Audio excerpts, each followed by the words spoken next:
Hi friends, welcome back to our channel Yashaswini world tailoring tips and blogs.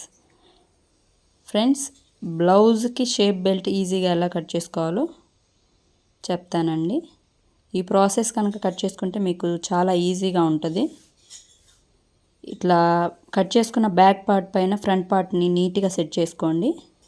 ఎక్కువ తక్కువగా ఎక్కడ ఎలా రాకుండా సెట్ చేసుకొని ఇట్లా 2 ఇంచెస్ మార్జిన్ పెడతాం కదా మనం బ్లౌజ్కి, అటువైపు పైన ఖర్చు కోసం ఒక 1/2 ఇంచ్ వదిలేసి కింద కొలుచుకోండి.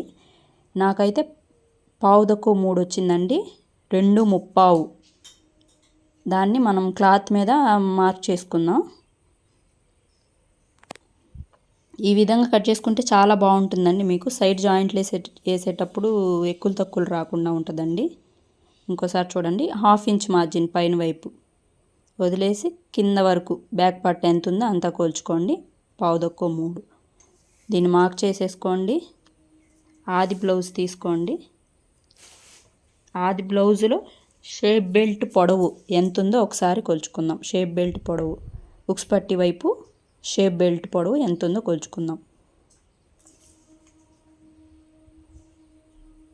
2.5 పైన ఖర్చు కోసం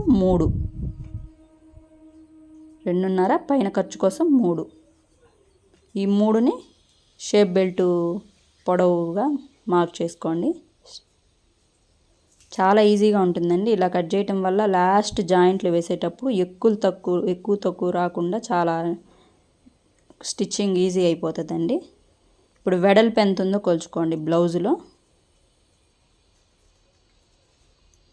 బ్లౌజ్కి ఎంతైతే మార్జిన్ పెట్టుకున్నామో 2 ఇంచెస్, ఆ 2 ఇంచెస్ మార్జిన్ కూడా పెట్టేసుకోండి.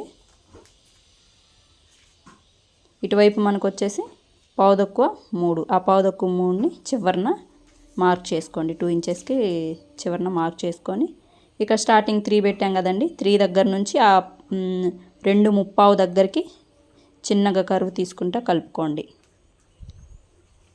అంతేనండి, చాలా ఈజీగా ఉండిద్దండి. ఈ ప్రాసెస్ కనుక ఫాలో అయితే ఒకసారి మీరే ఫాలో చేసి ఎలా వచ్చిందో కామెంట్ చేయండి ఫ్రెండ్స్.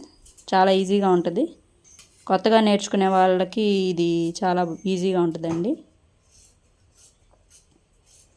ఈ విధంగా మార్క్ చేసుకొని కట్ చేసుకోండి. ఫ్రెండ్స్, నా వీడియోస్ కనుక మీరు ఫస్ట్ టైం చూస్తున్నట్లయితే సబ్స్క్రైబ్ చేసుకోండి ఫ్రెండ్స్. మీరు ఇలా సబ్స్క్రైబ్ చేసుకొని లైక్ చేసి షేర్ చేయటం వల్ల నాకు మరిన్ని వీడియోస్ షేర్ చేయడానికి ఇన్స్పైరింగ్గా ఉంటుంది. నెక్స్ట్ బ్లౌజ్ కటింగ్ వీడియోస్ చాలా ఈజీగా ఎలా కట్ చేసుకోవాలో చెప్తానండి. కొలతలు లేకపోయినా ఆది బ్లౌజ్ కొలతతో ఈజీగా ఎలా కట్ చేసుకోవాలో మీకు చెప్తానండి. Thanks for watching.